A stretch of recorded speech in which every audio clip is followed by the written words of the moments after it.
So I love the idea of composting, right? Making sure my food scraps don't end up in one of Chicago's landfills. But to be honest with y'all, I don't really know how it works. And I'm pretty sure I ain't got the space for it in my apartment. Now, if that also sounds like you, maybe we should try Waste Not. Waste Not provides convenient curbside composting, making it easy to reduce waste at home. So maybe give it a try.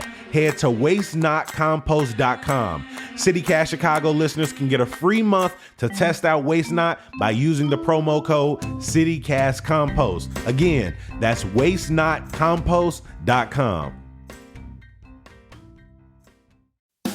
What's up, y'all? I'm back with some more shows you gotta check out at Ravinia this summer. Now, if you missed it, Ravinia is North America's longest running outdoor music festivals, and it has one of the most packed lineups I've ever seen.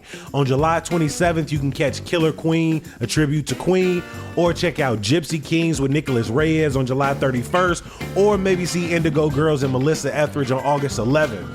Choose your concert and choose how you want to watch it. You could pack your own picnic on the lawn or sit up close in the pavilion, or you could be like me and do both of them. Buy your tickets today only at ravinia.org.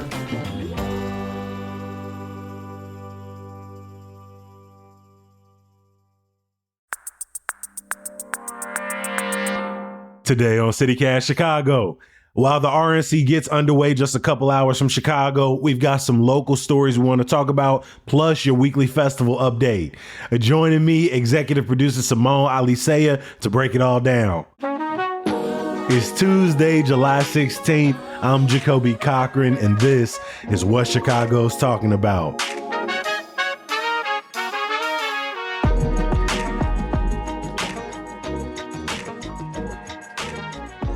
Good morning, Simone. How you feeling? I'm all right, Jacoby. How are you? I'm not out here complaining, coming off a very, very hot weekend. Obviously, we have spent and will continue to spend a lot of time discussing the forthcoming Democratic National Convention to Chicago. It's a month away, and we want to know how is it going to impact traffic, what local politicians are going to be there, how protesters will navigate the convention ground security, and so much more. We got a lot of questions. But we can't forget that the RNC is happening just 2 hours away in Milwaukee. And after the weekend's assassination attempt on former President Donald Trump, folks want to know what it means for the convention and also the one coming up in our city in less than a month. Simone, it was a wild weekend, G. One of the craziest days I ever seen on Twitter. Yeah, that was, I think everyone really, it was one of those stories that really permeated across the country, right? In case you missed it somehow, right, former President Donald Trump was shot at during a rally in Pennsylvania. The Secret Service ended up shooting and killing the alleged gunman. There was also another attendee who was killed, 2 people who were injured, and the former president injured in the ear, it appears. If you're catching up on that still, definitely go back and listen to the episode that CityCast Pittsburgh did. They talked to a reporter who was there, and it'll catch you up. But I think, right, this happens just days before the Republican National Convention began Monday in Milwaukee, a couple hours outside of Chicago. And now I think it's interesting because, frankly, I don't think we were really planning to talk about the RNC at all. At all. Let's just be real. Yeah, like there just wasn't a whole lot. We know that Illinois is going to go blue. I feel pretty confident. Chicago in particular. Right. The Illinois Republicans up to this point had been seeing a lot of sort of turmoil within the party, some leadership turnover, a real divide among Illinois Republicans kind of over the Trump question, right? And among other things. But now after the shooting, I think, you are seeing a Republican Party that is very united, and you are seeing Democrats now kind of on their back foot. Democrats had planned to do a bunch of counter messaging and press conferences at the RNC. Governor Pritzker was supposed to be there, and now they've canceled all that. They basically said, we're going to take President Joe Biden's lead. We're going to kind of wait and see. Now, some of that might amp back up later this week as the convention goes on. But as of now, Monday midday, Democrats are kind of just waiting and seeing.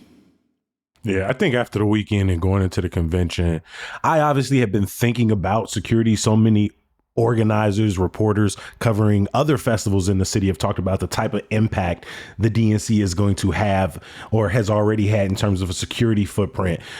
Some police officers have been taken off of detail for other parades and other festivals. Parades have had to cancel around the DNC. And now I'm very much interested in like what that security footprint looks like when you have federal agencies, when you have the Secret Service working alongside the Chicago police, and what that means for protesters who are already trying to get as close to the United Center and McCormick as possible, already trying to gain protest permits. I mean, what does that heightened tension look like a month after something like this? And then when I looked at a story that our colleague Christian Shorts did over at WBEZ, she just talked about what some area Chicago hospitals have already been preparing for. 3 of Chicago's busiest hospitals are about 20-minute walk from the United Center. You got Rush University Medical Center, Cook County Stroger Hospital, and University of Illinois Health, and talked about how they spent months preparing for things, everything from an explosion, chemical attack, mass shooting, people getting pepper sprayed. Oh, well, and I think too, up to this point, I had really more been focused on day-to-day operations. I think, there had also been stories about how hospitals, and this story touches on that too, were going to prepare, just being in the security footprint. How does that impact your day-to-day, right? There's an inconvenience, but also a necessity. I think after this weekend, now the security question is, how prepared can you really be for a potential mass casualty event? We're going to be doing some more reporting on the security around the DNC and kind of what that sort of looks like in practice for the people living around there, and kind of what it looks like for law enforcement agencies, federal and local, to be coordinating on that. So stay tuned for an episode on that later. But as the RNC is happening in Milwaukee, lots of protesters out there, already. It will be interesting to see kind of how that unfolds in the wake of all this. We are probably not going to be covering the ins and outs day to day of the Republican National Convention, but lots of our colleagues at the Sun-Times, WTTW, the Tribune, I think our friend Brandon Pope is out there. And so if you are interested in getting, hearing from some local reporters about what's going on, those are the folks I recommend you follow.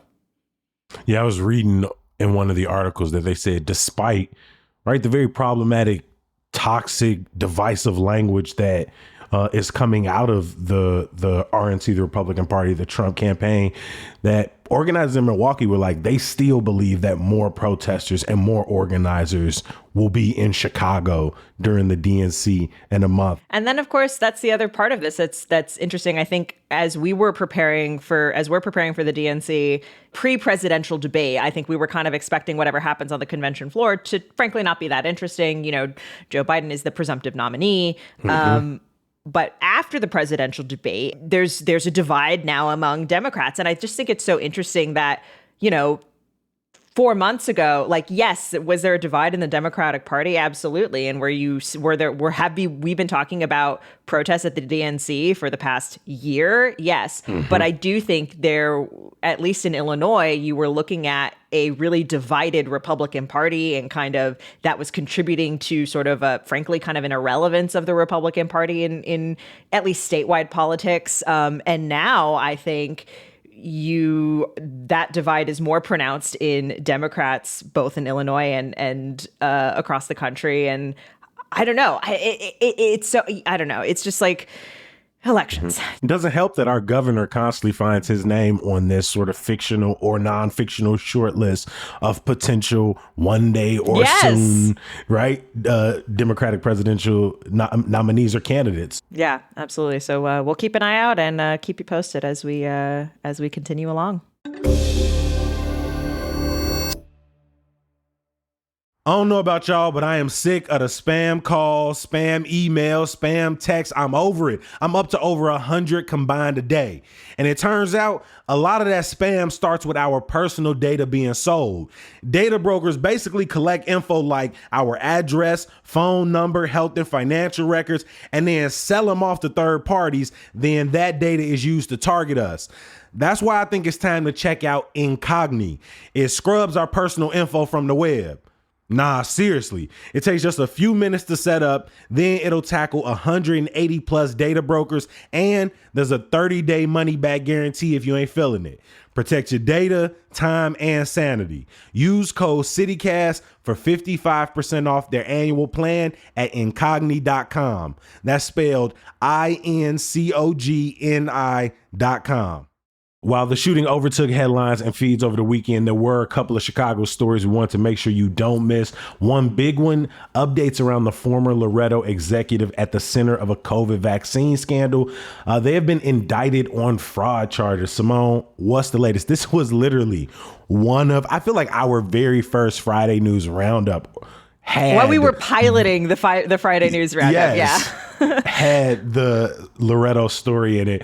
Can you remind listeners what happened here and what are the updates? Yeah, so Anosh Ahmed, who is the former chief financial officer at Loretto, is charged with defrauding the safety net hospital out of $15 million. So, which is a lot of money. It's a lot of money. $15 million is a lot. Remember back in early 2021, how chaotic it was to get a COVID vaccine. Mm-hmm. Again, it was a tiered system. People who needed it the most were supposed to get it first. And again, as I said, Loretto, a safety net hospital out on the west side, serving a low-income part of Chicago, some of the most vulnerable residents of our city. And Block Club Chicago investigated and reported that Ahmed and some of his compatriots at Loretto were feeding vaccines to workers at Trump Tower where he lived, workers at these high-end businesses in Gold Coast and downtown that he liked to frequent, and steakhouses, yes, jewelry stores, that kind of thing. He was pulling up. The investigative work by Block Club led eventually to an FBI probe. The feds then uncovered a pretty apparent fraud scheme.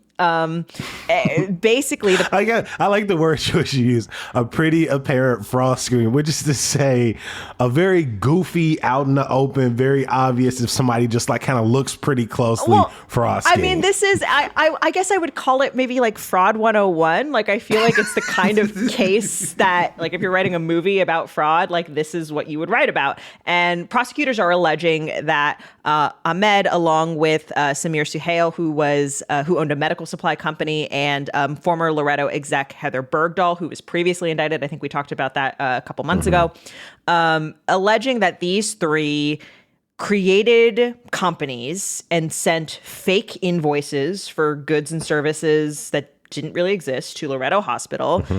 And then the money would go into these bank accounts that they had created.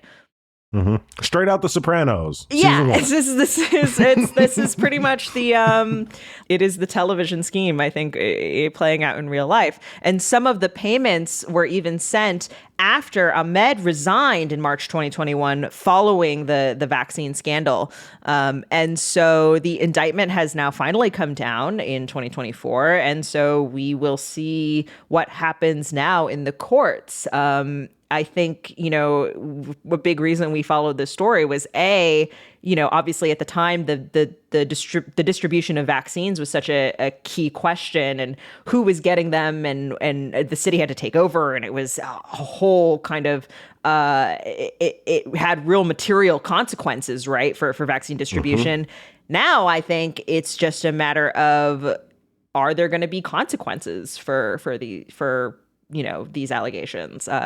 Jacoby, we had another big story that unfolded over the weekend. We're talking now on Monday when we might have some more storms coming up. What has been going on with this weather? Man, let me start with my own personal experience. I went out to EatsCon over the weekend, and probably within 30 minutes of being at the Salt Shed. And I'm going to put this on me.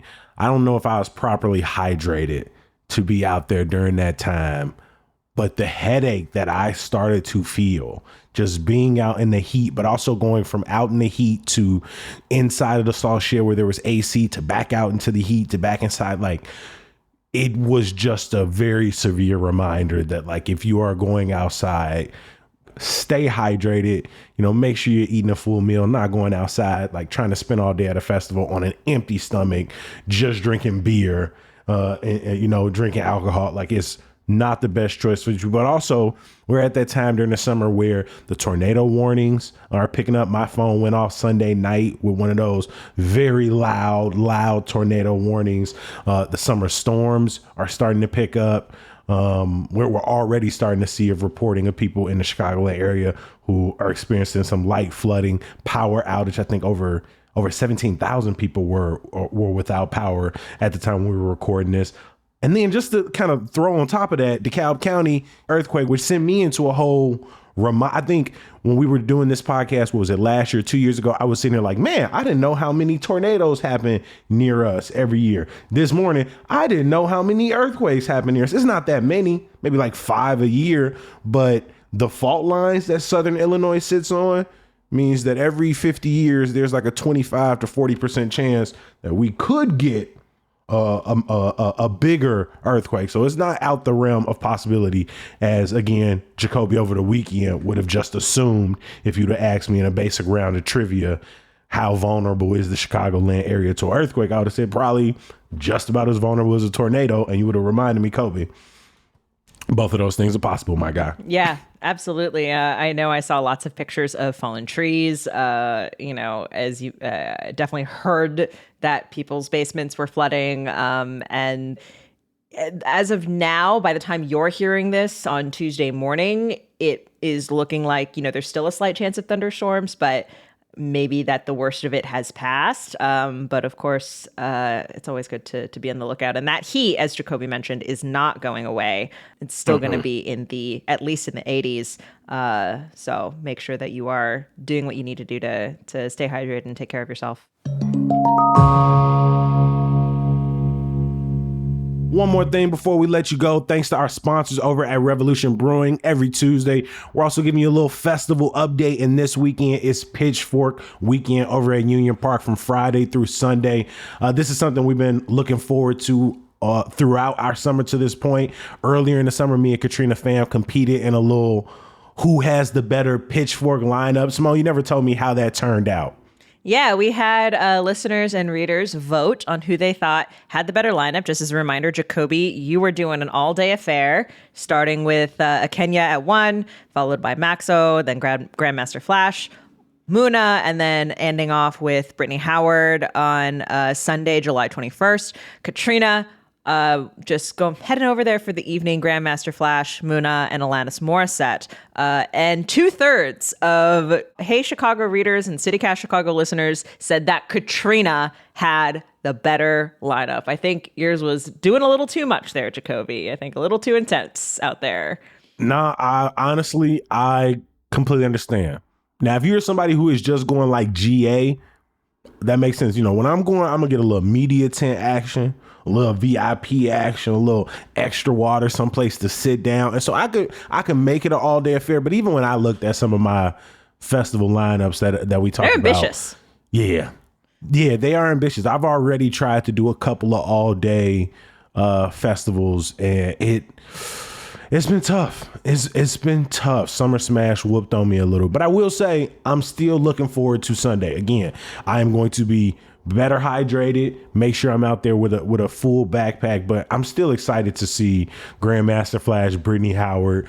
I'm not sure if I'll be out there early enough to see a Kenya, but if the people stick around for good news, they'll understand why. I might not be sweating that too much. If you are going on Friday, Maxwell Evans from Block Club Chicago reminded us on Friday, you can see Jay Paul, he is very excited to see. Black Pumas is going to be out there on Saturday.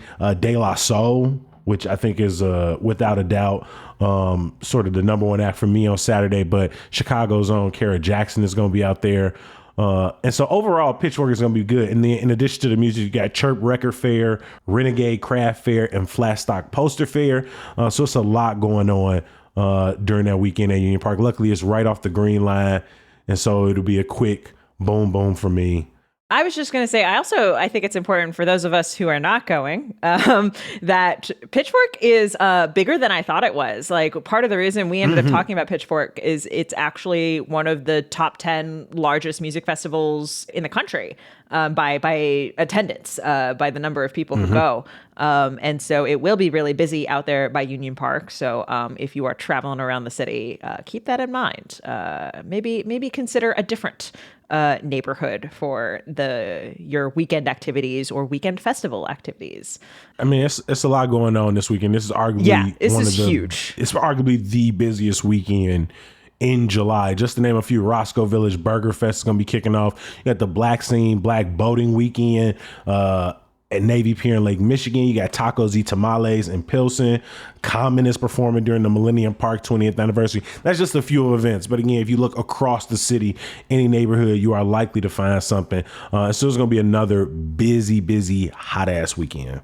You didn't even mention the one that I'm hoping to get to, which is Ravenswood on Tap. Ravenswood, of course, home to Malt Row. Lots of breweries out there, Half Acre, Beguile, Dovetail. But I'm excited because Koval Distillery is also participating. And I love Koval Distillery. They make a cranberry gin that I really like. Oh, not a gin person myself. But that sounds good. Really, I think you'd like it, Jacoby, actually, with, you probably have to add something sweet to it, but I think you'd like it. And the other thing I'm excited about I'll probably try to check it out on Saturday. And they also have axe throwing, which I think would be really fun to do. What better place to try axe throwing than at a beer festival? I think that's those two things go hand in hand. I want to give another huge thank you to our executive producer, Simone Alicea. Hey, thanks, Jacoby. Also, I want to thank all of y'all for listening. Make sure you head to the show notes to read more about all of the stories we discussed today.